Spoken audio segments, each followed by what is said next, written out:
19세기 중엽 미국 서부는 골드러시가 한참이었습니다. 사람들이 금광을 찾아서 서부로 몰려들었어요. 미국 동부에 살던 한 청년이 금을 쫓아서 서부로 왔습니다. 그리고 금광 하나를 샀어요. 그리고 열심히 이 청년이 금광을 팠습니다. 땅을 팠습니다. 근데 문제는 파도 아무것도 안 나오는 거예요. 파고 또 파도 금이 나오지 않아요. 결국은 지쳐서 그 금광을 다른 사람에게 헐값에 팔았습니다. 근데 새로 인수한 사람이 1m 정도 팠는데 금광이 나와버린 거예요. 이 소식을 청년이 들었습니다. 얼마나 마음이 아팠을까요? 속이 쓰렸을까요? 근데 이 청년은 실망하는 대신 이것을 인생의 큰 교훈으로 삼았습니다. 1m만 더 파자. 이 청년이 나중에는 이제 세일즈맨이 됐는데 1m만 더 파자는 생각으로 만나는 사람에게 더 친절하게 더 열심으로 끝까지 세일즈를 했대요. 그렇게 했더니 금강을 파서 벌어들일 수 있는 돈보다 이 청년이 세일즈를 통해서 더 많은 돈을 벌어들였다고 그래요.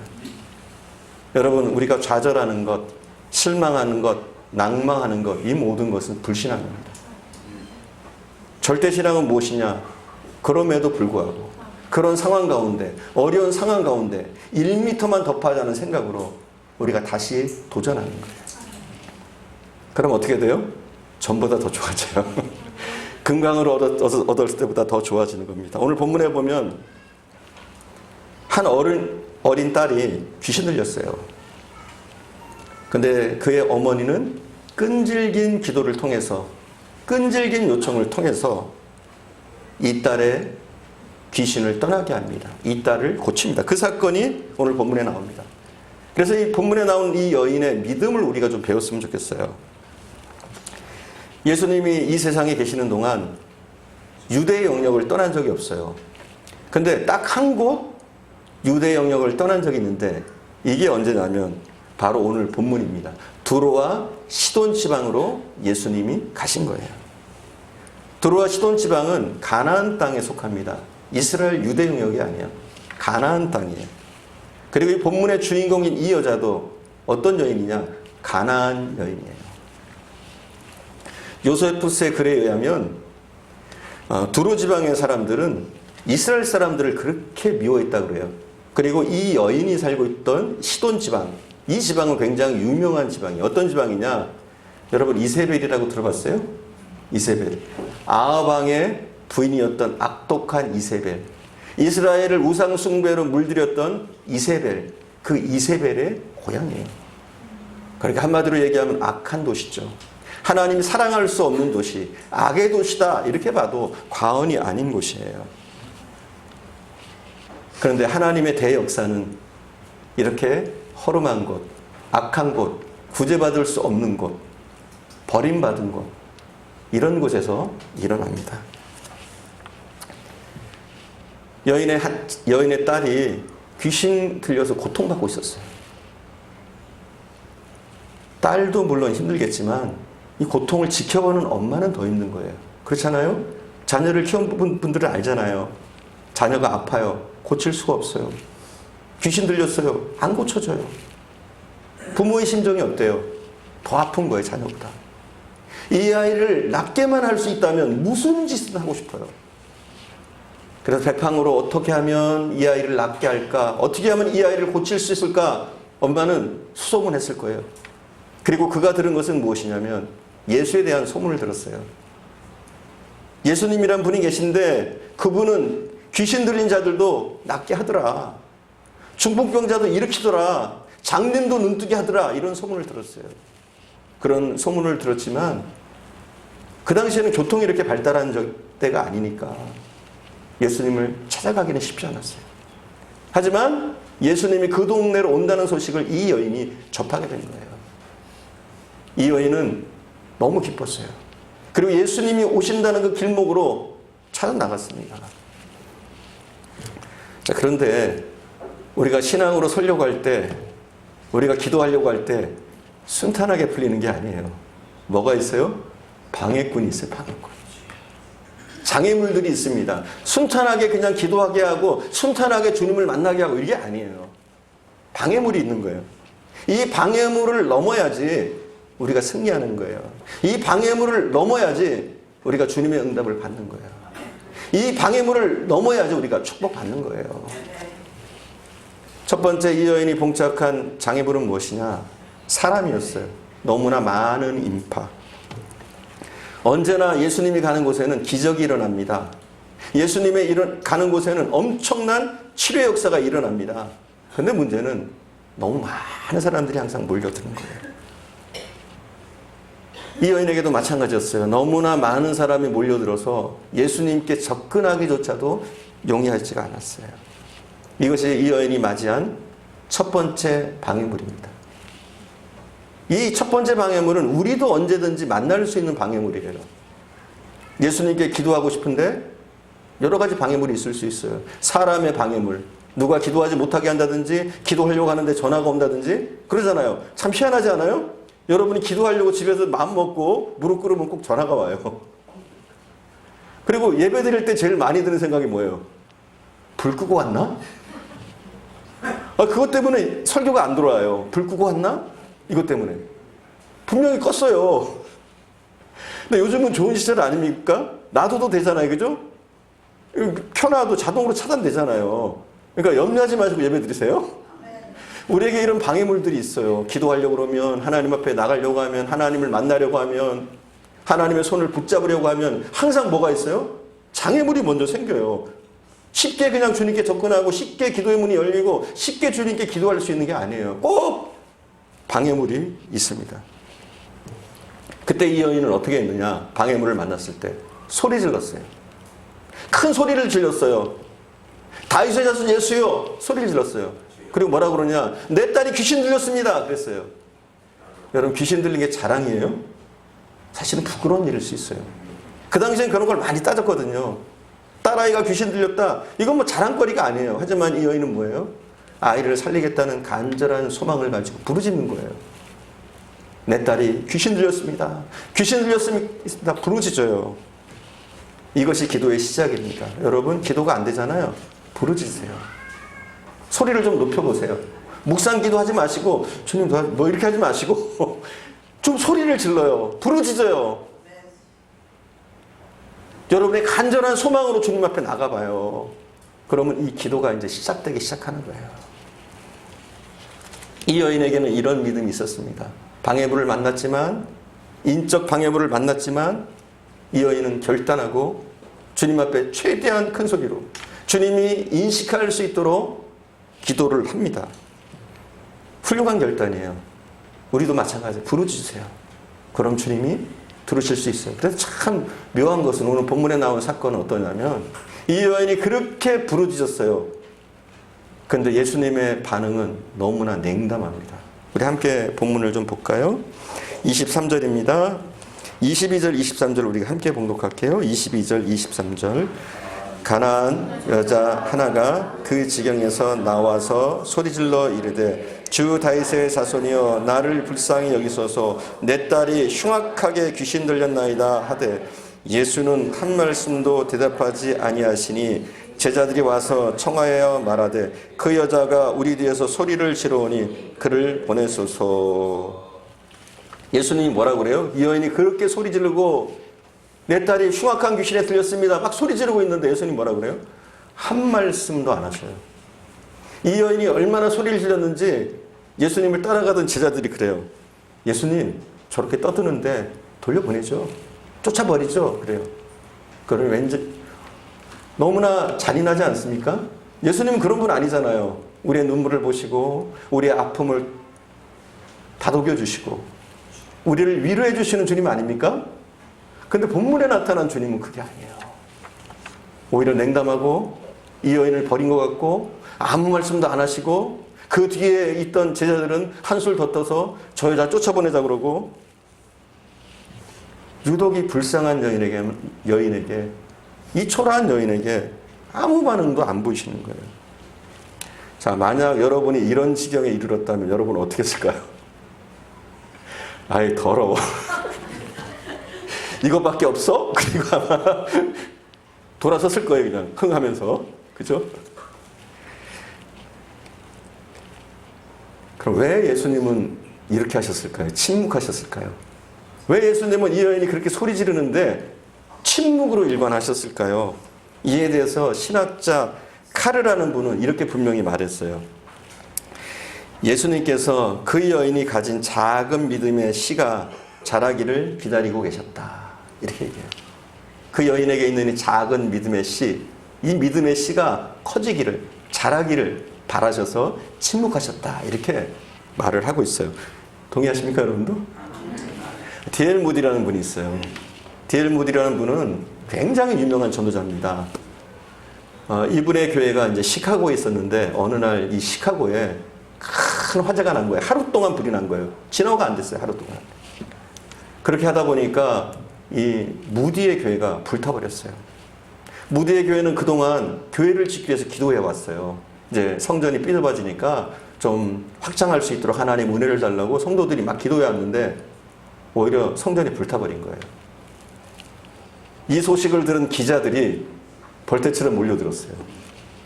왜냐하면 좋은 기사거리잖아요. 그렇게 교회가 기도했고 그리고 하나님은 들어주신다고 했는데 무디가 하나님은 기도 한번 들어주시고 축복을 베풀어 주신다고 했는데 화재가 났어도 그 교회는 불을 안 타야 될 거 아니에요. 근데 불이 타가지고 완전히 전소돼 버렸어요. 그러자 기자들이 놀리듯이 비꼬듯이 무디에게 물었어요. 무디 선생님, 하나님은 전능하신 분이고 무엇이든지 원하기만 하시면 다 들어주신다고 하셨는데 왜 교회가 불타는 것을 하나님이 내버려 두셨습니까? 이래요. 자, 여러분이 뭐라고 대답할래요? 할 말이 없죠. 당황되겠죠. 하지만 이 말을 들은 무디가 이렇게 말했다고 그래요. 나는 하나님께 좀 큰 교회를 좀 지을 수 있도록 도와달라고 기도를 드렸습니다. 그리고 오늘 저는 응답을 받았습니다. 왜 어떻게 응답받았냐고 그랬더니 하나님이 큰 교회를 지으려면 먼저 교회를 부숴야 되는데 그 비용이 많이 들까봐 하나님이 이렇게 철거를 해주셨습니다. 믿음대로 됩니다. 할렐루야? 그래요. 우리 크리스찬들은 어때요? 가장 절망적인 순간에도 어떻게 봐요? 긍정적으로 보는 거예요. 하나님이 하실 것을 보는 거예요. 우리가 기도하다 보면 하나님께 매달리다 보면 하나님이 하실 것이다. 이걸 믿고 우리는 계속 전진하는 거예요. 우리의 신앙은 뭐예요? 뒤로 물러나면 안 돼요. 우리 전진하는 거예요. 자라나는 거예요. 더 커지는 거예요. 더 품고 더 사랑하고 더 아끼고 더 섬기고 이게 우리 크리스찬들이 할 일이에요. 이것이 신앙이고 이것이 절대 신앙입니다. 어떤 상황 가운데서도 어떤 장애물 가운데서도 우리의 신앙을 포기하지 않고 우리의 기도를 멈추지 않고 나가는 것, 이것이 절대 신앙인 줄 믿습니다. 예수님은 이 여인의 믿음이 자라길 바라셨어요. 지금은 씨앗밖에 없지만 이 여인의 믿음이 자라서 더욱더 강해지기를 주님으로 원하셨어요. 그래서 침묵으로 일관하셨습니다. 하나님의 침묵 앞에 여러분의 응답은 뭡니까? 아무리 소리 질러도 응답이 없고 아무리 소리 질러도 하나님은 내 곁에 계신 것 같지 않고 그럴 때 여러분의 모습은 어떤 모습인가요? 여러분, 우리는 멈추면 안 돼요. 그럼에도 불구하고 멈추면 안 돼요. 물러서면 안 돼요. 예수님의 냉담은 이제 두 번째 장애물을 이 여인이 만나게 되는데 예수님의 냉담한 반응은 여기서 그치지 않습니다. 이 여인은 이제 두 번째 장애물을 만나게 돼요. 첫 번째는 뭐였어요? 침묵이었어요. 그죠? 그리고 인적인 사람들의 장벽이었어요. 그들 때문에 접근할 수가 없었어요. 두 번째 장벽은 무엇이냐? 우리가 24절을 우리가 함께 봉독할게요. 24절 우리 함께 봉독합니다. 예수께서 대답하여 이르시되 나는 이스라엘 집에 양 외에는 다른 데로 보내심을 받지 아니하였노라 하시니 아멘. 두 번째 장벽이 가로막히자 이 여인은 예수님 뭐라고 그래요? 나는 너에게 어떻게 해줄 게 없다. 나는 이스라엘 사람들만 내가 상관하는 거지 이방 여자인 너 나는 안중에도 없다. 나는 너에게 어떻게 해줄 게 없다. 이래요 예수님이. 침묵만 할 때도 괴로웠는데 노골적으로 뭐예요? 이 여인을 무시하는 거예요. 나는 너와 상관없어. 이방인이 너 나한테 부탁해봤자 소용없다. 이래요. 노하는 거예요. 예수님 직접. 그때 이 여인의 대답은 뭡니까? 아, 그래요? 또 이렇게 흥하고 돌아서는 게 아니라 오늘 본문에 보니까 뭐라고 얘기하느냐. 25절에 보니까 우리 함께 볼게요. 25절 우리 함께 봅시다. 여자가 와서 예수께 절하며 이르되 주여 저를 도우소서. 아멘. 어떻게 해요? 예수님이 그렇게 냉대하시는데도 그렇게 이상한 말씀을 하시는데도 뭐예요? 예수께 절하여 이르되. 예수님께 와서 절하는 거예요. 계속. 절대신앙은 그런 거예요. 장벽 앞에 주저앉는 게 아니에요. 꺾이지 않는 거예요. 냉담한 태도를 보여도 혹 내가 이해 안 가는 일들을 만나도 포기하지 않고 앞으로 전진하는 거예요. 하나님의 응답을 믿고 그분이 하실 것을 믿고 도전하는 거예요. 우리 기도에도 이런 열심이 필요해요. 우리는 간혹 기도하다가 응답 안 된다고 너무 쉽게 포기하는 경우가 많아요. 정상 일보 직전인데 조금만 더 하면 응답받을 수 있는데 조금만 더 하면 문이 열릴 수 있는데 조금만 더 하면 해결받을 수 있는데 우리는 어떠냐면 정상 일보 직전에서 난 할 만큼 했어. 그리고 포기할 때가 너무 많습니다. 이 여인은 물러서지 않았습니다. 그리고 오히려 절했습니다. 그리고 원문에 보면 이 절했다는 단어가 한 번 절한 게 아니에요. 계속해서 절을 하는 거였습니다. 그런 예수님이 감동 받겠어요? 안 받겠어요? 받겠죠. 표시를 안 내지만 예수님은 표시를 안 내는 거 그때. 왜냐하면 이 여인의 믿음이 자라야 되니까. 표시는 안 내지만 감동을 지금 받고 계시는 거예요. 불행하게도 이 여인에게만은 예수님이 응답의 문을 열어주시지 않으셔요. 그리고 이제 세 번째 장벽을 만나게 되는데 이 세 번째 장벽은 뭐냐? 점점 강도가 높아져요. 26절 우리 함께 봅니다. 26절 함께 봐요. 한 목소리로 대답하여 이르시되 자녀의 떡을 취하여 개들에게 던짐이 마땅하지 아니하니라. 아멘. 예수님 뭐라고 그래? 한술 더 떠서 너 가난한 여인이기 때문에 내가 상관 안 해. 그랬다가 더 어떻게 해요? 더 심한 말을 합니다. 너는 개야. 여러분 이 말을 들으면 어떻게 하겠어요? 예수님과 싸울 거예요. 그냥 붙잡고. 내가 개라고 하면서 막 싸울 거예요. 근데 이 여인은 그러지 않아요. 이 여인이 놀라운 거예요, 여러분. 유대인들이 이방인을 일컬어서 개라고 한 데는 몇 가지 이유가 있어요. 왜냐하면 유대인들의 어떤 행실 자체가 개 같은 부분이 있었거든요. 그들이 바알을 섬긴다고 하면서 아세라를 섬긴다고 하면서 이 신전에서 음란한 짓을 했어요. 신전 자체가 매춘의 장소였어요. 그런 이스라엘 사람들이 볼 때는 얼마나 혐오스러워요. 개 같은 행동들이잖아요. 또 이방인들이 걸핏하면 이스라엘에게 시비를 걸었습니다. 걸핏하면 싸우려고 들었어요. 그러다 보니까 이 이방인들을 향해서 이스라엘 사람들은 개 같다 이런 표현을 많이 썼어요. 예수님께서 그런데 이 여인을 향해서 너는 개라고 말씀하십니다. 이건 완벽한 거절이 될 수 있어요. 심한 모욕이 될 수도 있습니다. 그런데 이 여인의 태도는 뭐냐? 개라도 좋사오니. 진짜예요, 여러분. 주님 앞에 무조건 주님의 응답을 바라면서 나가는 거예요, 여러분. 간혹 그래요. 우리가 살다 보면 정말 밑바닥에 내려갈 때가 있어요. 그래서 간혹 그러잖아요. 하나님이 살아계신가? 하나님의 자녀 나 맞나? 막 이러면서 고통받을 때 있잖아요. 그래 여러분 하나님의 자녀 맞습니다. 할렐루야. 지금 잠깐 하나님이 여러분의 믿음이 자라기를 바라셔서 어려움을 주시고 냉정하게 대하시고 때로는 여러분이 수치스러운 자리에까지 내려가기도 하십니다. 하지만 이 여인은 이런 장벽 앞에서 전혀 멈추지 않아요. 22절에 나오는 소리 질러, 이것도 뭐냐면 한 번 소리 지르는 것이 아니라 원문에 보면 그런 뜻이에요. 까마귀가 계속해서 신목소리로 까까 하듯이 부르짖는 것을 얘기하는 거예요. 그렇게 이 여인은 적극적으로 소리 지르고 또 앞에도 말씀드렸지만 25절에 절하다도 한 번에 절하는 것이 아니라 진행형이에요. 예수님이 돌아볼 때까지 계속 예수님께 절을 하는 거예요. 여러분, 지금 여러분이 막다른 골목에 있다고 생각하십니까? 꼼짝달싹 할 수 없고 안개 낀 길을 걷고 있는 것 같고 도대체 앞에 보이지 않고 미래가 보이지 않고 내 힘으로는 어쩌지도 못하는 그런 상황 가운데 봉착한 분들이 있습니까? 나는 10번이나 두드렸다. 20번이나 두드려봤지만 열리지 않더라. 그러나 여러분, 조금만 더 매달려 보시기 바랍니다. 오직 응답은 하나님께 있습니다. 문은 하나님이 열어주시면 너무나 쉽게 열리는 거예요. 여러분, 희망을 갖고 포기하지 마십시오. 그러면 하나님은 분명히 응답하시는 줄 믿습니다. 주님 앞에 엎드린 이 여인의 고백을 우리가 함께 보겠습니다. 이 고백은 우리에게 굉장히 귀감이 돼요. 27절 우리 함께 봉독합니다. 27절 함께 봉독합니다.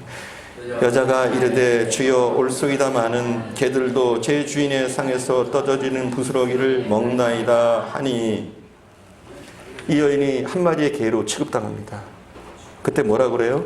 항변하지 않아요. 주님의 말씀에 토달지 않아요. 우리는 뭐라 그래요? 제가 개라고요? 이러면서 그럴 거예요. 근데 이 여인은 어떠냐? 항변하지 않아요. 주님이 개라고 하시면 저는 개 맞습니다. 이렇게 자기를 인정하는 거예요. 주님, 저는 추합니다. 연약합니다. 이렇게 고백하면서 나가는 거예요. 이 여인은 이렇게까지 고백합니다. 이 여인이 바라는 건 뭐냐면 거룩한 하나님의 자녀의 위치까지는 바라지도 않습니다. 하지만 내가 개라고 할지라도 조그만 부스러기 은혜일지라도 내게 내릴 수만 있다면 주님, 저는 감사하겠습니다. 이런 거예요. 탕자가 그러잖아요.